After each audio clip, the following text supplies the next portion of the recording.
El elegido, un cuento de María Esther Vázquez.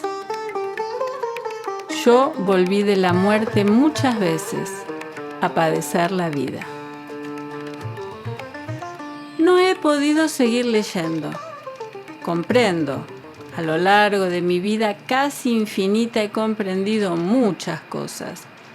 Que la imaginación del poeta lo lleve a fantasías como la de esos 2 primeros versos del poema. Pero yo me pregunto, ¿puede algún hombre saber o intuir qué se siente cuando se vuelve de la muerte? En realidad, creo que yo mismo ya casi lo he olvidado. El poema está firmado por alguien cuyo nombre he visto impreso a menudo en este país. Ahora leo únicamente los suplementos ilustrados de los periódicos. Cuando hace unos 2 siglos salieron los primeros diarios, me parecieron una novedad. Leía todo lo que podía, política, editoriales, economía. Después también me cansé de eso y en los últimos 40 años, desde que llegué a la Argentina, leo únicamente los suplementos de los domingos. Es una costumbre a la que me he obligado a aferrarme y que olvidaré también cuando deba irme de Buenos Aires. Creo que tendré que hacerlo pronto. Ya hay demasiada gente que me conoce. Ahora las cosas son más difíciles que antes. Policía internacional, pasaportes, telégrafo, radio, aviones. Retomo el poema. Yo volví de la muerte muchas veces. ¡Qué estupidez! Con volver una es suficiente. Hace años que no pensaba en esas cosas. En la vida que me he hecho ahora, bastante solitaria, a veces por días enteros tengo la ilusión de ser realmente el hijo de un coleccionista de antigüedades, cuya casa y clientes he heredado. Clientes que han envejecido mientras yo conservo mi aspecto de hombre joven y prematuramente agobiado, cansado quizá. También en esto, dicen ellos, soy asombrosamente parecido a mi supuesto padre. Creo que podré seguir unos años más así. Luego desapareceré como siempre. A veces olvido, me decía, pero cosas cotidianas, la lectura de un poema, por ejemplo, me devuelven a mi condena de siglos. A menudo ocurren hechos más terribles. La semana pasada, sin ir más lejos, mi vecino, que admira algunas de las baratijas que hay en mi casa, me invitó a un concierto. Era una función muy importante, aseguró, y me dejé llevar.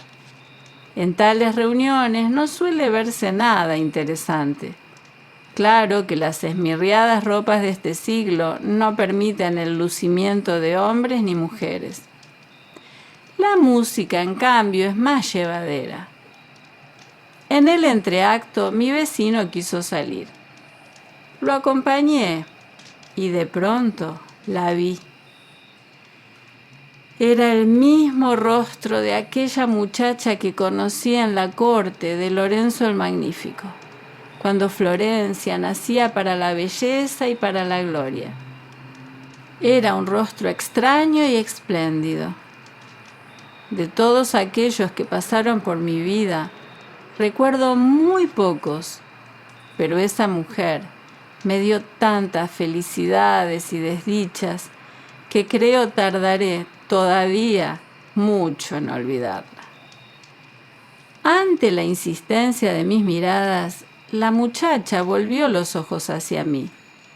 La saludé con una inclinación de cabeza y ella, creyendo reconocerme, sonrió, como la otra, la italiana, a quien amé tanto y cuyo nombre, sin embargo, he perdido.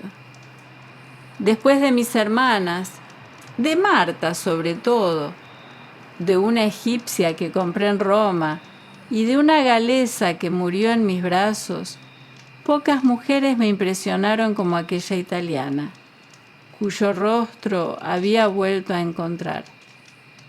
Pero mi italiana era más joven que esta argentina. Tenía poco menos de 20 años cuando su marido la llevó de Florencia.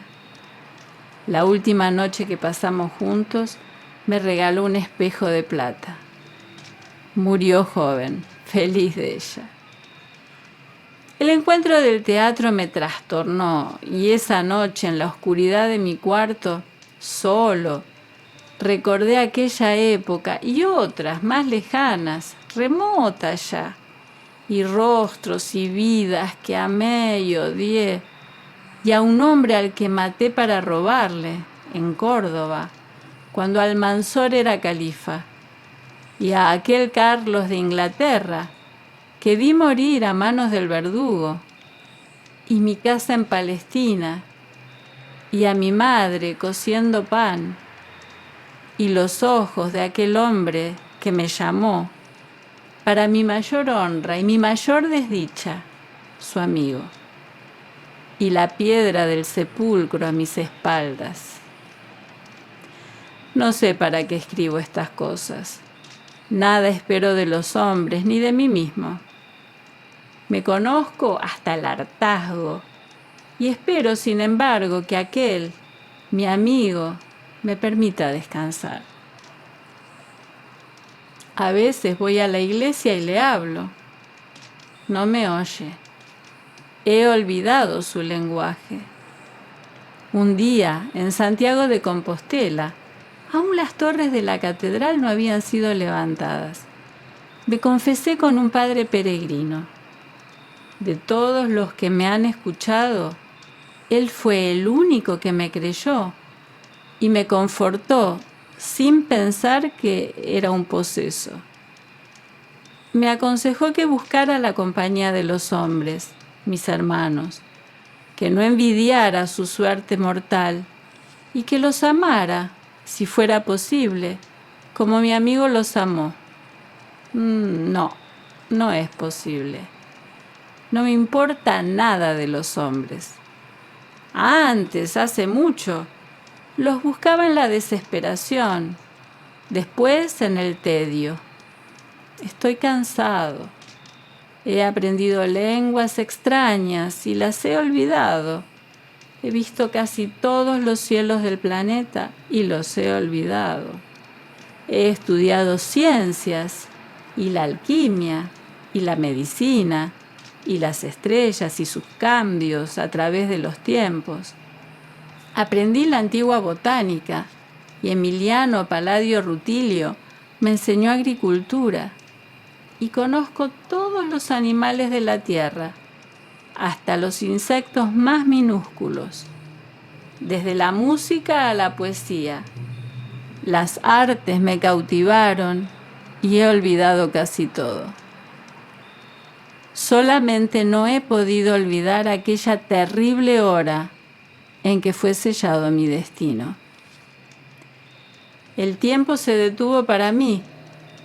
No envejece mi cuerpo, mi rostro conserva aquel color un poco pálido del momento en que me encontró. No hay sol que oscurezca mi piel, ni accidente físico que pueda dañarme, ni cataclismo que me aniquile. Debo esperar indefectiblemente el día señalado. Yo había enfermado después que él dejó mi casa, donde estuvo un tiempo. Mis hermanas lo adoraban y yo también. Era noble y alegre, dueño de una alegría total, perfecta y sabia. Miraba con largueza a los hombres y las cosas, aún las más ínfimas, y sabía decir maravillosamente, aunque no entendiéramos a veces sus palabras.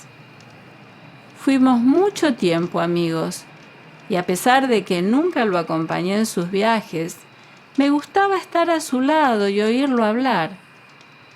Sin embargo, siendo su amigo, me sentía siempre asombrado y casi anonadado frente a él.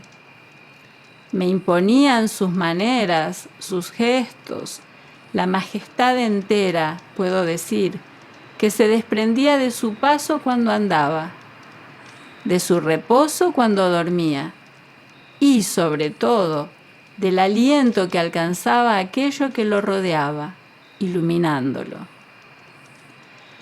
Una noche, como digo, después que él dejó mi casa, se levantó una terrible tormenta. Una de mis hermanas estaba afuera y salí a buscarla. La lluvia y el frío me enfermaron y al día siguiente no pude levantarme. Me postró una fiebre cada vez más alta. Vinieron los doctores. Se les dio una arroba de aceite fino y una libra de ungüento de nardo puro, el mejor perfume, a cada uno. Pero yo languidecía.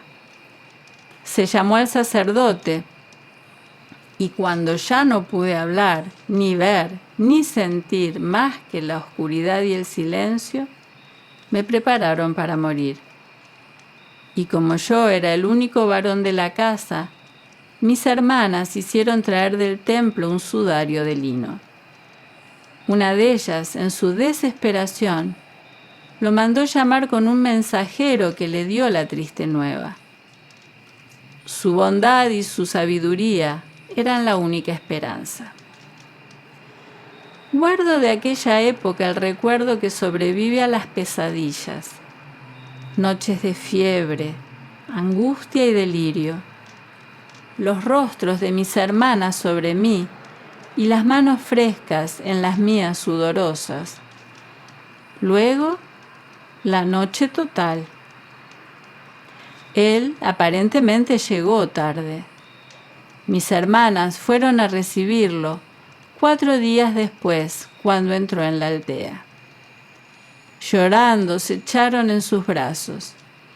Iban con las cabezas cubiertas, con los mantos que estaban, por su duelo, manchados de ceniza. Él también lloró. Habían sido tan felices las horas de la clara amistad. Después no tuvo amigos y yo tampoco. Alzó los ojos al cielo desolado del atardecer y quedó silencioso.